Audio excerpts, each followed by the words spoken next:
Hello, everybody. Thank you so much for joining us for this webinar on Project Management Masterclass.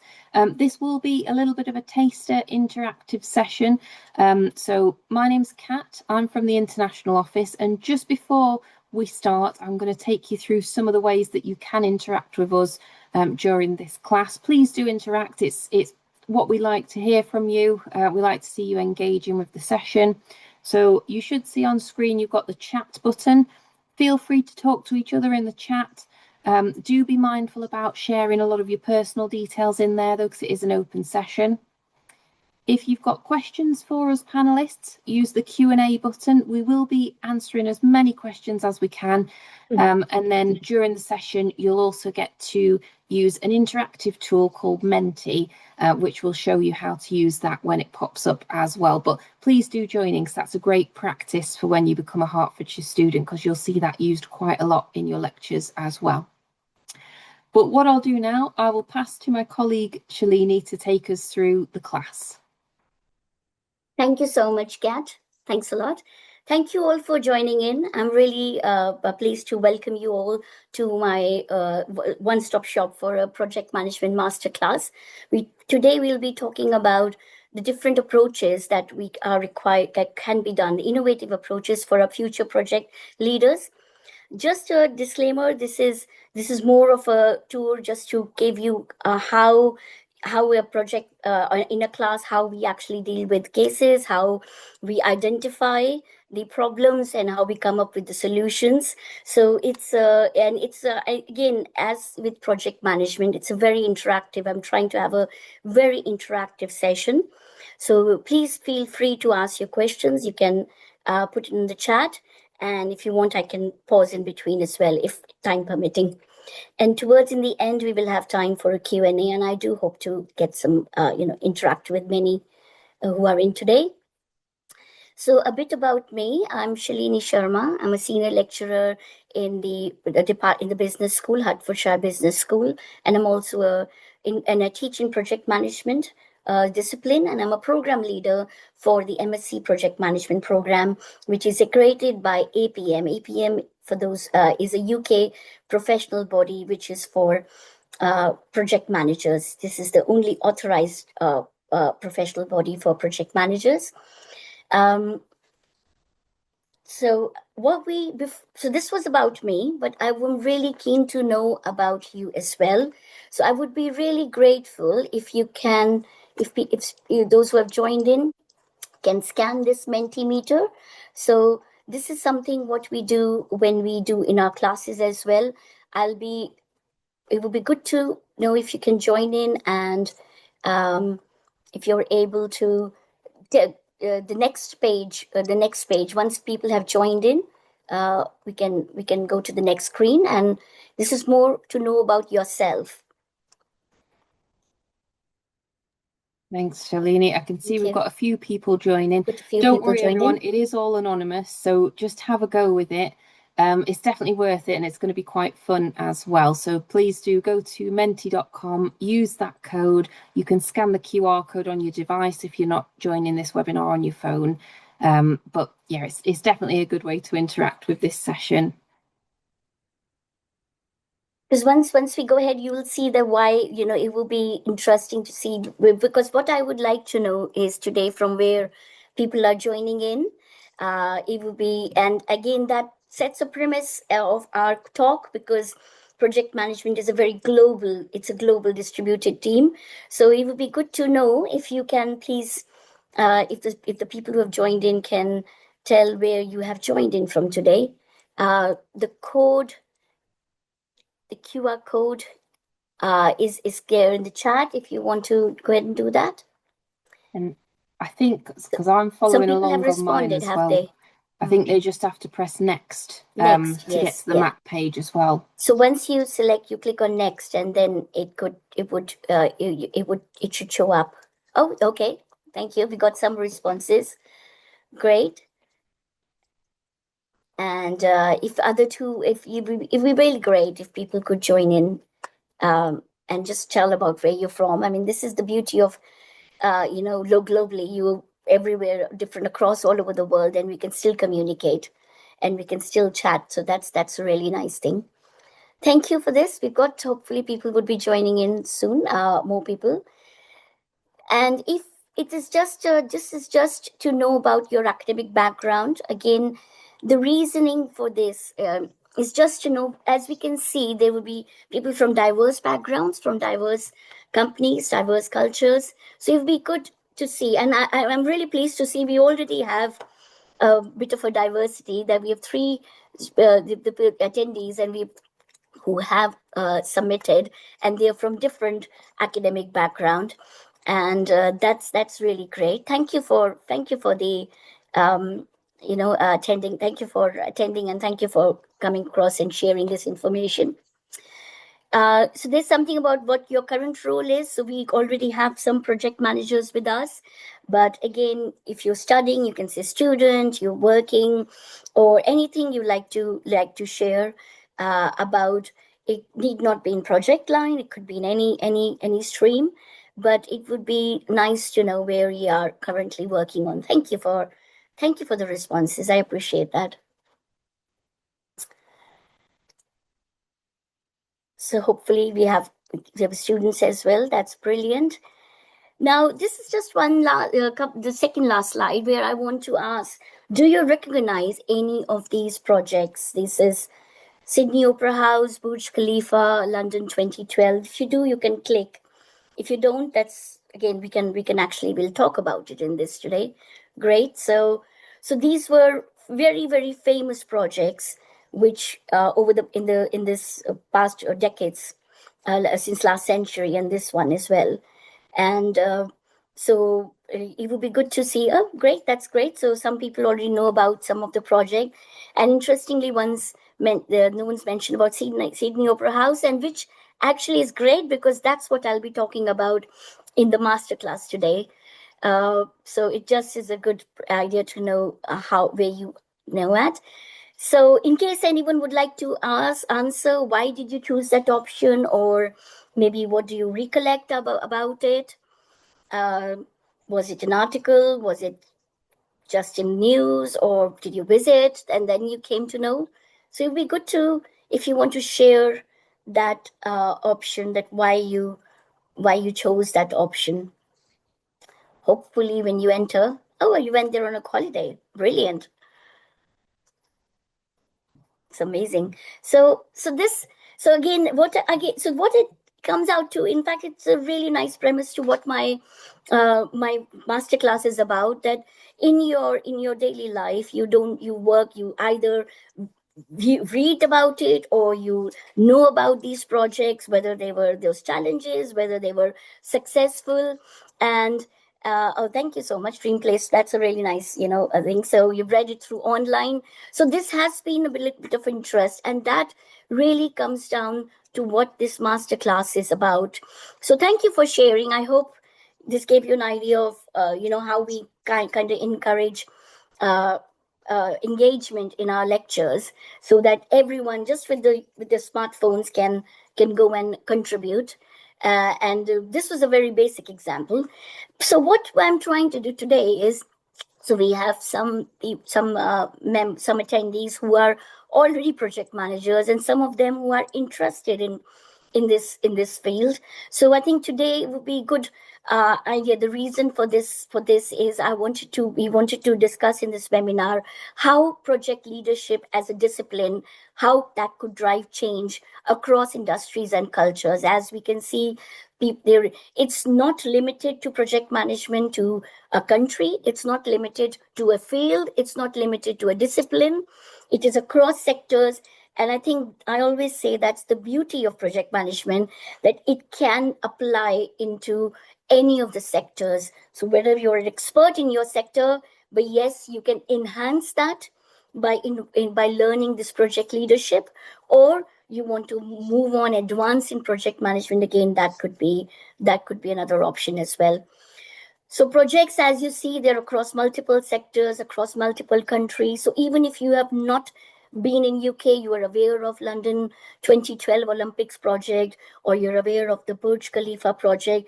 So these projects are well known, well understood, and reputable projects, which not only are enhancing the company, but also it leads to enhancement of the not only the industry, but the country. So as you can see, when you look at Dubai, you are actually relating it to Burj Khalifa project, and similar with Australia when you think about Opera House. So what we are trying to do today is we're looking at how the postgraduate education is actually, it could be, is essential for navigating these complex project environments, and why is this project leadership or project management important. And I would also look at different ways that you can use this to innovate your decision making. And moving on, especially in this world of AI, you're moving on from traditional teaching tools or traditional technical tools to a very interactive, real life and actual learning by action methodology. So as again we can see, the project management, it's not limited to one sector, one stream. They're across disciplines, across regions, and that's why it's the most interesting and most relevant, because you can, whatever is your background, whether it's arts, whether it's computers, whether it's humanities, whether it's medical, health science, you can continue to use your expertise, use your experience, and then that could enhance your skills using project management to advance in your current career path. So there are diverse backgrounds, people coming from different departments, different fields, and you were using these project leadership skills to enhance your work, to ensure that there's an innovation, this change. So there are various famous projects which are infrastructure, software, architecture, mega events. All of them, the common thread is that they are conducted through the project management framework or the project management skills. And this is again, now it's not an island. No one works alone. You are working in a team. You're working in a team where it's global team across diversity. You have maybe you have some team working in UK, one team in Australia, one team in Nigeria, and they're working together, collaborating together to deliver that product, which could be a platform, which could be a product, it could be a service. So that's why in today's world, this project management there's all the more importance to enhance the project skills, the leadership skills using this framework. So just before we go ahead, again, I understand there might be some who are not aware of what a project is, or you're aware and you probably not acknowledged it. So just to say that a project are temporary. They're like temporary organizations. They're temporary, unique efforts which are aimed to create change, deliver value, and they have a specific time constraint, time, budget, and the scope. So that's what a project is, which is different from business as usual, where you're working with your suppliers and your contractors, and maybe delivering different or doing your normal departmental work. So the difference here is that you are involving with different stakeholders. There's a time limit, and that's the main thing, that a project is a project because you have to do a certain task, but it has a life cycle. It has a start and it has an end. And because there's a time limit, there is always the cost involved. There's always the scope. What are the aims that you need to do within that time? There's broad application of projects, where is healthcare, digital transformation, sustainability, global events. In fact, I'll show some examples, and that just proves that project management is not at all limited. In fact, that's a very diverse field, diverse sector.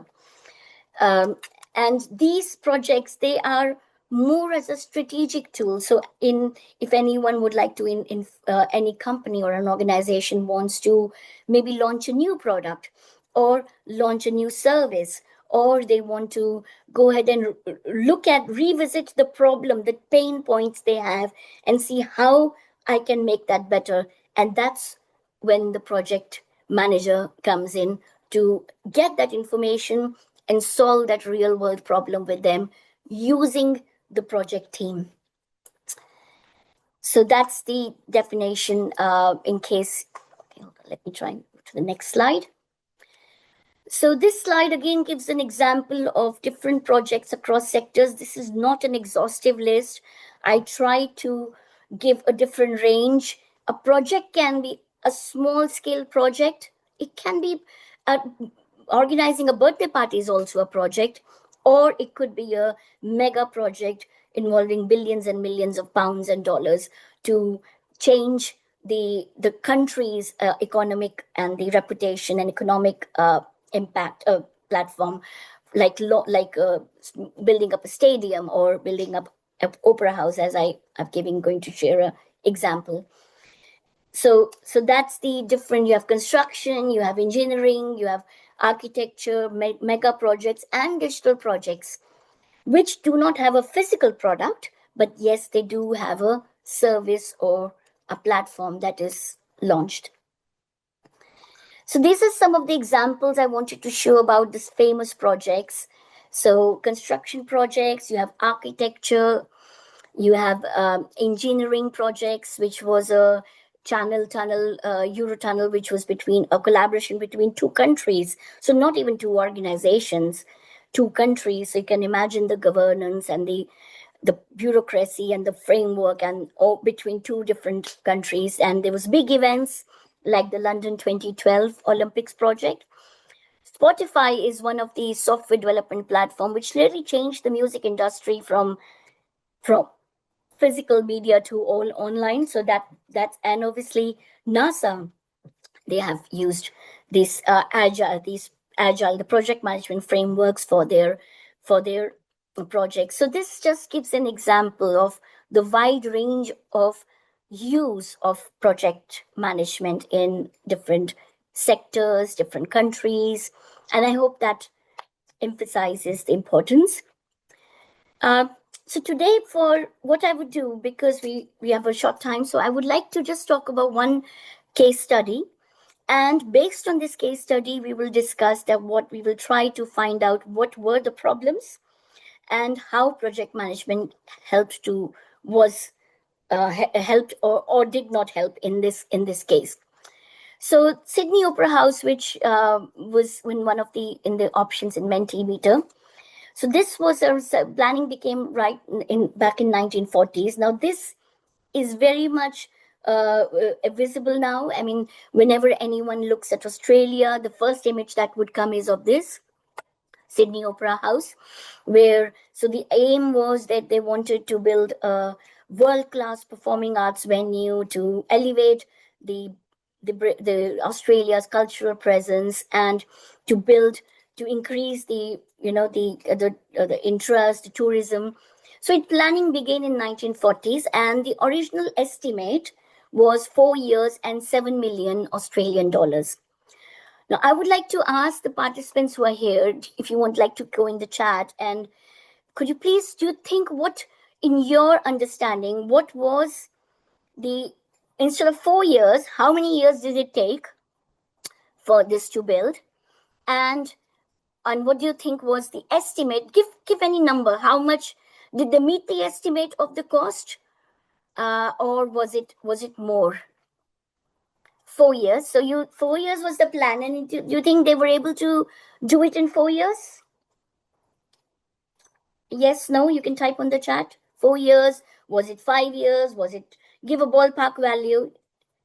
How many years does it? Yeah, thank you. Thanks for asking that question. So how many years do you think it took to build, and do you think they kept to their estimated budget? It'd be really nice if I can get to hear from some comments, some chats. No, they didn't keep. Thank you. Thank you, Oliver Tooby. That was very, yes. So just to let you know, the actual time, instead of 4 years, it took them 14 years. It took them 14 years to complete this task, this project. And instead of 7 million Australian dollars, it was 102 million Australian dollars, which is 1400% over budget. So yes, it was an iconic success, but in the context of project management, it was a big fat failure. It's a major failure. There have been numerous studies and research on that. And what I would like to discuss today is why or how and what was not done when they were doing this project. As you can see, it was amazing. It was a major over budget and over time. So what was just to give a summary? They started the project without the final design. They had lots of scope. And they actually started the construction even without the final blueprint. So you can imagine how the planning was not there. There were unrealistic cost and time estimates because they didn't have the design. That means they didn't take into account how much labor, how much materials, what all is needed. There was a lot of intervention by the government. It was a very weak stakeholder management. Architect government, they were not seeing eye to eye. There was lack of any risk planning, and which resulted in delays, cost overruns, and conflict. And if you think these are the key project failures, which if I can summarize, they come down to these 5 points: lack of project planning, stakeholder management issues, risk management failure, cost overrun, and weak governance. So the idea, the point is here that all these 5 points which you come, this is what a effective project leadership should have done to avoid this problem. And so although it was a strategic success because it's a major tourism driver, anyone goes to Australia will go to this, will take a photograph, and it's a UNESCO World Heritage Site. Let me try and move this here so you can see that. And it is it's a major tourism. It's recognized. Australia is recognized by that. But from the project management perspective, it was a failed project, and that's how. When as a project manager, from the government point of view, okay, maybe they got the return because whatever they spend, they maybe another 10-20 years, or they would have got the return by now. But from the project management point of view, as a project manager, it failed. So the idea for, if I can relate those failures to the lessons for the future project managers, that what was exactly missing from them was that there was no definition. They did not manage the stakeholders actively. There was no planning and monitoring. There was no control of the scope. That is, whatever is the original scope, later on it just went overboard. So these are the key lessons, which means that if these are not done, then the impact is humongous. The impact is the cost and the money and the time. And so many times it happens that if the money runs out, the project will not be completed. So it's not only that not many companies or organizations will be able to complete it, will be able to give in money continuously so that the project manager finishes the job. So that's why, even though this was a successful outcome, but a failed project, that means there were key lessons for project managers. And that actually set a precedence, that set a requirement that you cannot just do a project without planning or without a skilled project manager. And an architect is not a project manager. I think that was again one of the key points so you need someone to manage the project. And that's why what's important is project leadership. So that's why project leadership is critical to success of any projects, where you are not looking at technical skills. I'm not looking at tools, but we're looking at core competencies of a project leader. and how they can gain those competencies, how they can enhance, how can they do in communication, in conflict management, in ensuring to keep the stakeholders happy and agreeable with them. For example, if there is if the scope is going beyond, then how you can negotiate with them that either you need to review the scope or review the money, and so that at the end of the day, or you add more resources. So you are actually making those decisions at every minute that any issue comes up, and then you're making those decisions. That's why it's very, very important that the project managers, the leaders, are able to align those stakeholders. Cultural sensitivity is and compassion, I think, is one of the key things which are coming up, that it's very, very important. We cannot go by traditional managers. You need to ensure that there is cultural sensitivity, there's understanding. You've people coming from different cultures, different borders, how you can collaborate with them to ensure that you get a successful product in the end. And that's where our postgraduate programs are focused on doing that how we can enhance those critical thinking, that on the spot thinking.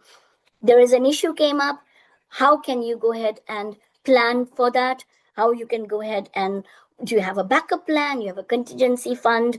Do you have a backup resource? You have a plan B? And that is risk management, which is extremely important and a key factor. Stakeholder and risk management are one of the key factors to ensure the project is a success.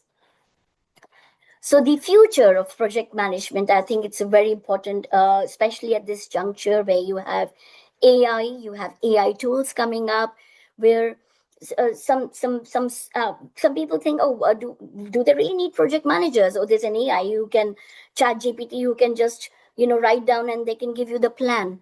Well, the ChatGPT is not going to do those critical decisions, those analytical thinking. So nowadays, the employers, what they want is the future project leaders. They are able to, yes, they are equipped with to how to operate in that new landscape of AI and data analytics, how they can use that AI as an assistant to make those key decisions so that the projects are finished on time. How can those project managers, those leaders, are able to manage the diverse teams, the remote teams, the hybrid teams? No AI is going to do that. That is the human factor. And that's why, even in this day, project management is one profession which there is, as the time is proceeding, as there is the market, there is more and more requirement for skilled project managers. Again, the keyword here is skilled. So that means that they are able to understand what is the current requirement, what the organization really needs, and then adapt their leadership, adapt their communication to ensure the project is delivered on time. And in fact, that's why this comes across as a very future proof or an AI proof, because the projects are endless. There are always projects going to be there. There would be development, there would be construction, there will be software development, there would be events. That's endless.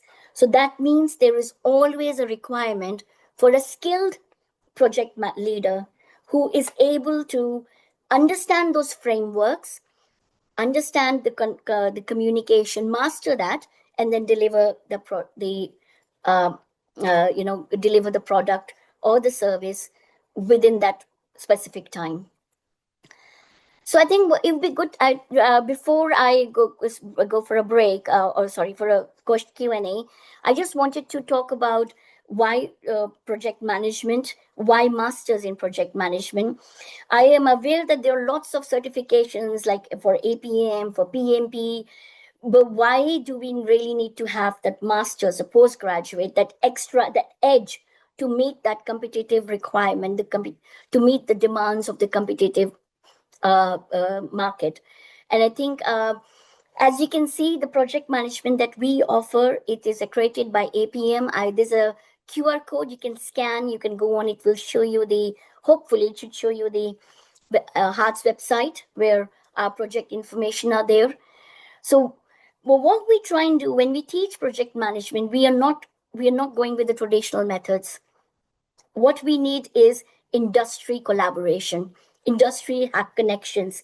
What we need is that the student, as soon as they come in, they are working as an intern project manager from the day one. So they are looking at the case studies, trying to find out how to solve those case studies. They're attending hackathons, trying to resolve those problems, presenting in symposiums. In fact, we have this year's annual symposium next week. And they are looking at the materials, the module, the program. It's all updated as per the client requirement, as per the industry needs. That is, you have digital transformation, AI, sustainability, and most importantly, the program is validated and accredited by Association for Project Management, which is the only UK professional organization. So how we actually do it is, it's all great to see, okay, this is how you develop project leaders, but how you actually are going to do that, we do it through applied and reflective learning. So you have case analysis, just like we did a case today. So that was a very 5-10 minute example where you showcase case. We asked but in the lectures it will be more detailed, where you look at the case studies, you look at the materials, you analyze what actually failed, and then the students go ahead and discuss in group work what are the steps that could be done through group projects, through critical reflection. One flagship of our program is that in this, students on their research project, they actually work with a real client. So you interact as a project manager working with their client. It could be in UK, it could be international, anywhere, where you ask the client what their problem is, and then you resolve that problem using project management, giving you a taste of how actually it is when you start working after the graduation. There are lots of guest lectures we have. So we invite the industry practitioners to come and talk about the project management, about the problems they're facing, and we have field visits. One of the project which I was showcasing was the Olympic Park, and we have a field visit where you actually go to that project, go to that site. We have a tour where you, which is again linked with your group work and your assignment. So this is a unique way to blend your theory and your learning. And we also have developed communication, analytical skills through teamwork, through presentations. And the main thing is all this is underpinned on the academic framework. So that means that the university, all the work that you're doing, it's not just the practical knowledge, it's the theoretical and practical knowledge, which is what is needed to get that competitive edge. I just wanted to show this image. This is actually about our current students, where what we have included some images of what they do. There are sessions in the class where we give them it's a very, very one of our student favorite activities, marshmallow challenge, or where we give them ideas and then they have to make something. And then the second on the left is the visit, which we had in April, where they go to the Olympic Park, where the Olympic Stadium. On the right, we had hackathons, which we had in November, where the students, we have inviting industry clients. So this is just and on the right, on the bottom right, we have the images where the students are presenting their projects to the client. So you're giving back. You're not even learning. You're giving back to the industry and building those relations. And this is again a journey. I wanted to show a journey in picture about our various events that we do. We have a very, very strong community. Our students are very engaging, and we really like to we also have Christmas parties and Christmas events, but I'm not included that image here. This was a masterclass for project management. So this just to demonstrate that it's not just few students who are engaging or who are interacting. It's everyone. I think that's what is the key point, that what we're doing is we're encouraging everyone, either through group or through individual or through presentations, through group activities, to share and to learn those very, very important critical analytical skills that are needed. This slide is actually talks about our course. In case if you like to go ahead, I'm happy to discuss in detail. I'll just stop in another minute so we have more time for discussion. Our program that we run, in our semester, it's a 1-year full-time program, starts in September 2026. And the first term, we are more into looking at how we can build those theoretical knowledge and while using those learning activities. And in the second semester, that is the B, which that's from February onwards, we go into more practical, where you're working on projects and you can decide which route do you want to go to. If you want to go in AI, or do you want to go in data analytics, or you like to go in sustainability. So you have an option to choose 2 out of 4, which again gives you freedom and space to enhance in your own pace and as per your expertise. This slide, I thought I'll include it as well. This is why you study a postgraduate degree. There are lots of facilities. We are in the we're in the top 10 in the UK in postgraduate, and we are in top 50 generally. So yes, this is and we always value student engagement, and we're really proud of that. I think that's it from my side. I would now pause, and if you have any questions, please feel free. It'd be good to hear. I hope you found that useful.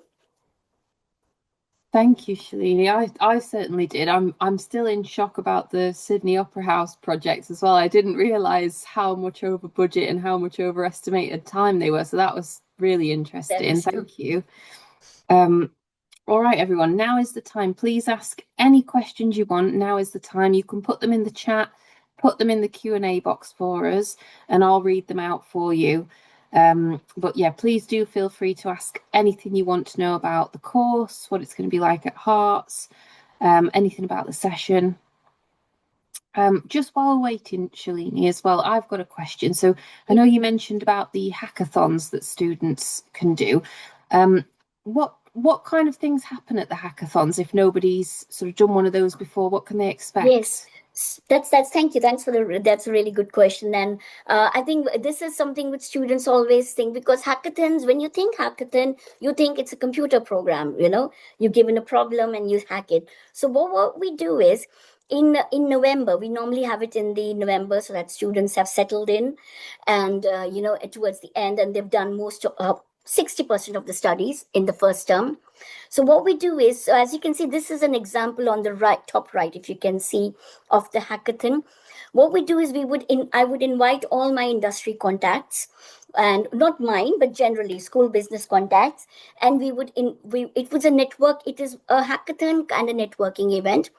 What we would do is that before we invite them, we will ask them, do you have any problems that you want us to solve? Which could be, my staff attrition. It could be, I want to launch a software or like a platform, or it could be, my sales are going down.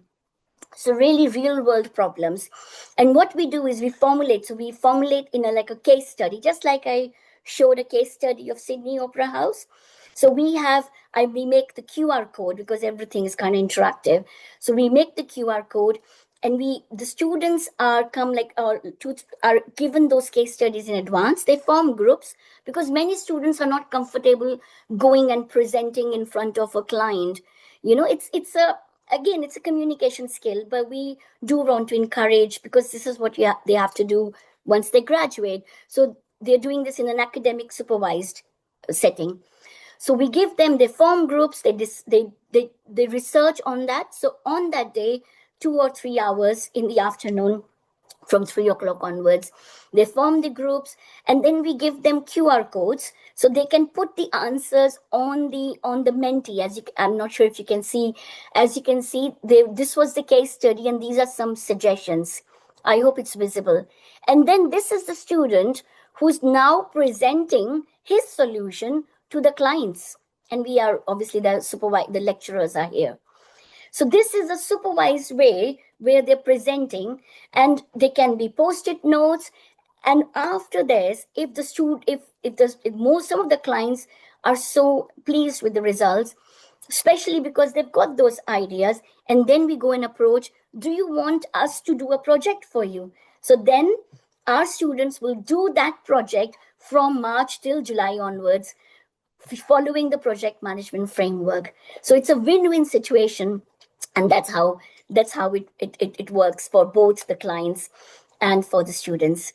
So we do it, encourage in a group setting, so it's not individual, and we have supervisions and guidance. So we are more like facilitators, encouraging, prodding, mentoring the students to present. I hope that answered a little bit of how hackathon works.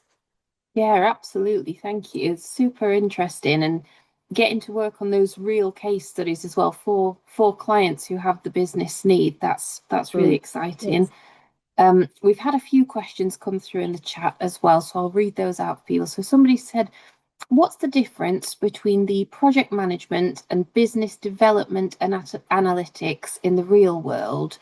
And will they get both the project management certificate? So I'm not sure about the certificate question, but yeah, regarding real world application. Yes, thank you. I think you got it. Your question is really good, interesting, because you're saying what's the difference in project management and business development. I think what I would say is the one short answer is, what is the role you're going in for? Are you going in as a data consultant, or which means that you've got the data? So there are two cases. So one case is you're not running a project, you've got the data with you. So maybe you've done some staff, the company has done some staff surveys, and they find out, oh, the staff is happy about this and not happy about this. The staff, or for example, another example is these project management organizations, they run these surveys. There are these Sensex surveys. So, and then you are analyzing that data, doing the analytics, and finding out what are the key points, or what are the problem areas. Now that, I think that is considered like business as usual, where you get the data, you analyze, and you give them solutions, right? So now those suggestions, those solutions goes to the board. And now out of those 3 suggestions, the board says, suggestion number 1 is really good. We want to run that project. And that's where the project manager comes into it. The project manager would pick that particular thing, find out what is the scope, what is the duration, what is the money. So let's say, I always try to do that, give some real example. So let's say you're working with a really UK client, where they're running a small organization. Maybe they have like a tutor agency, or maybe they're selling their products. They found out that their products, the sales is going down. So they do some analysis, and they find out, okay, the reason the sales are going down is that they don't have repeat customers, right? Now, in that case, what they want is, they come to you as a project manager, tell me, what can I do to increase my sales? So what you would do is, you would first of all ask, what is your budget? What is the time scale? And based on their requirements, what do you can do initial discussions. You can either go and search some solutions for them. That can be one project, search for the solutions and find and then implement them. Or they can say, okay, I have 3 suggestions. I want you to tell me, if I launch, want you to help me in launching the product or launching a website. And that's when you as a project manager can help in building that website. So you think of yourself with one person with 10 hands, where you are juggling the planning, scheduling, risk management, so that your client is happy in the end. I hope that was able to answer. Thank you.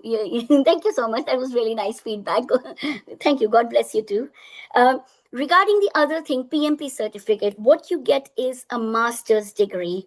It's a postgraduate master's degree from a UH, from a UK university. This is which is accredited by APM.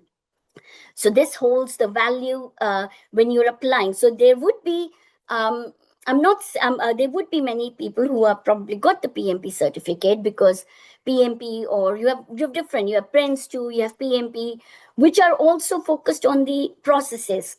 But this is the degree where you will get this. However, once if you look at you, because we go in so much in depth detail, discussion, analysis, you're studying this day in and day out for a whole 1 year.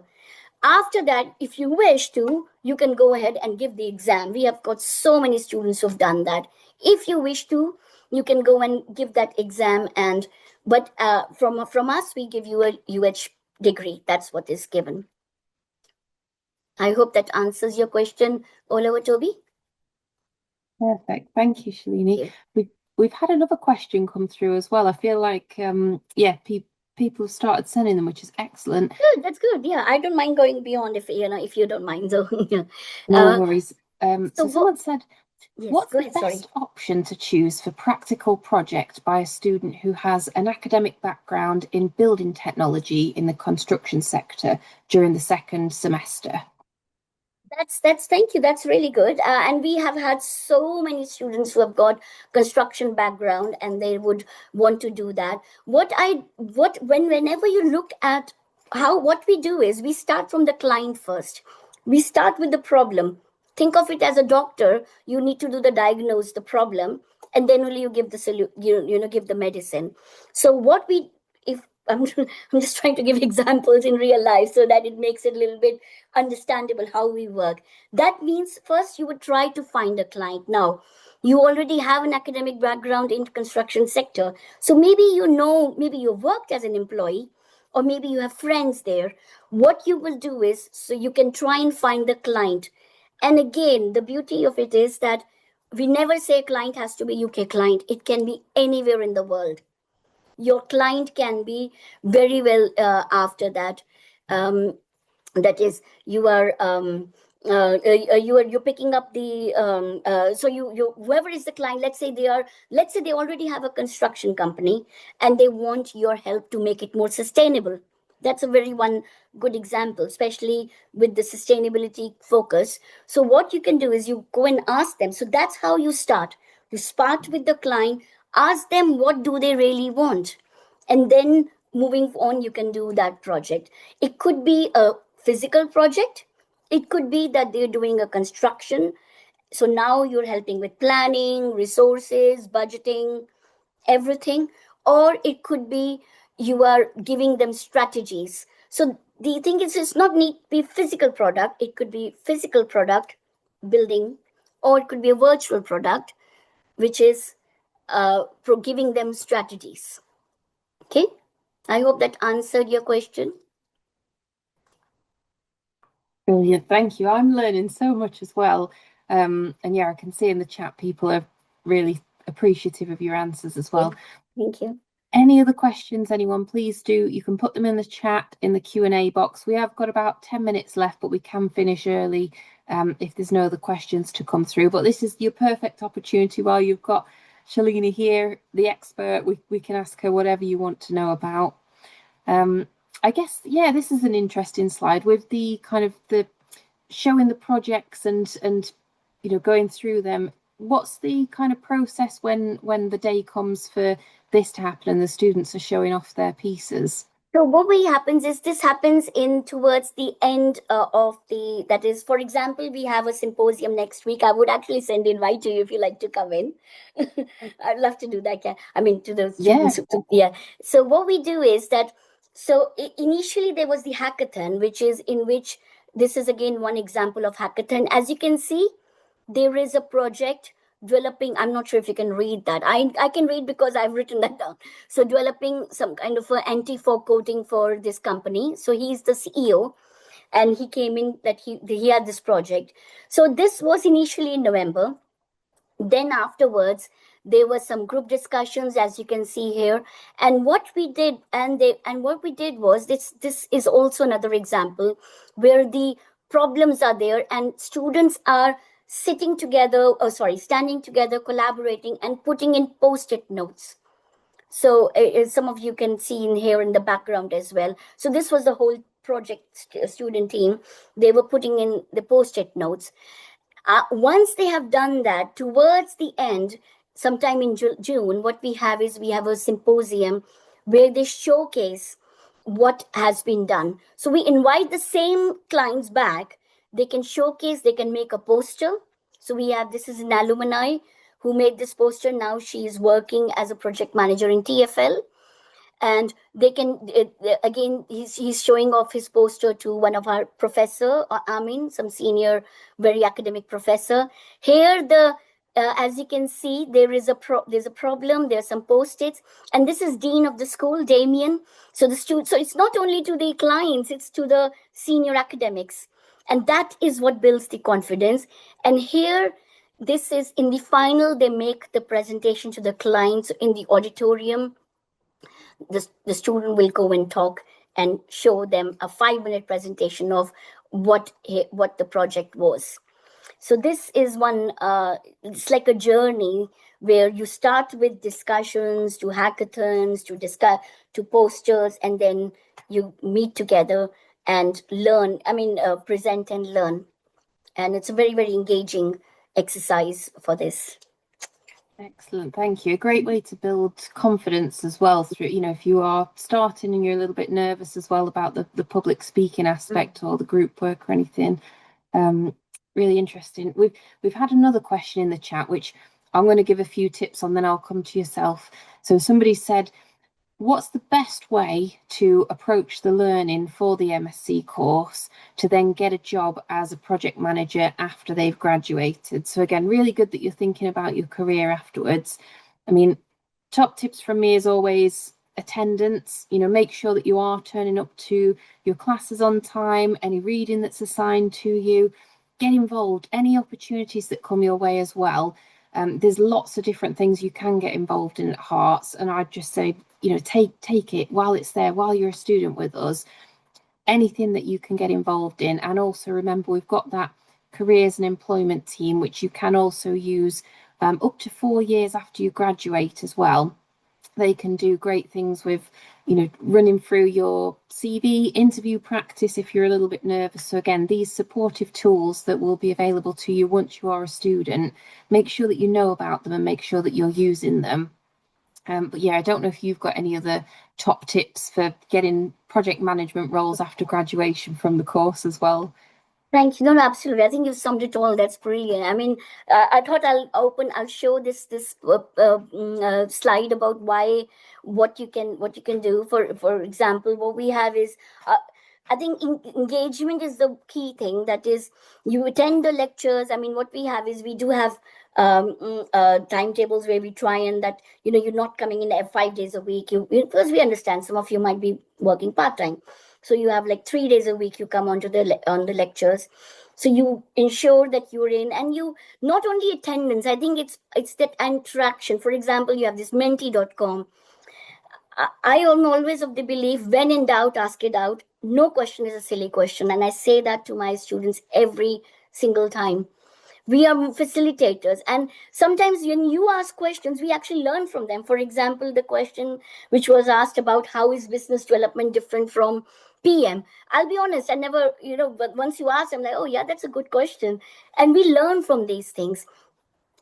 Involve, and even involving as a student rep. I always encourage my students to participate as a student representative, because again, you're building that relation with, you are representing your student community. You are a link between the student and the team, which means that you can present ideas, and you are building your skills, participating in those career events.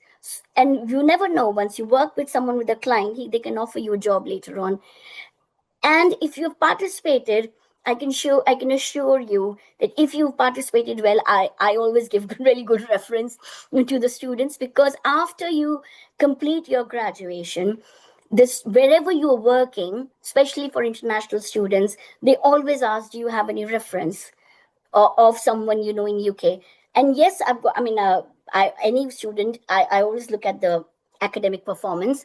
That's the basis. But then if you worked on as a student rep, or you worked on these student community events, or then in that case, what I always say to students is build a portfolio on LinkedIn, and that really helps. So start from your if you're looking for a job in September 2027, you have to start working on it in September 2026. That's the thing. You have to. So you start building your LinkedIn profile, your network.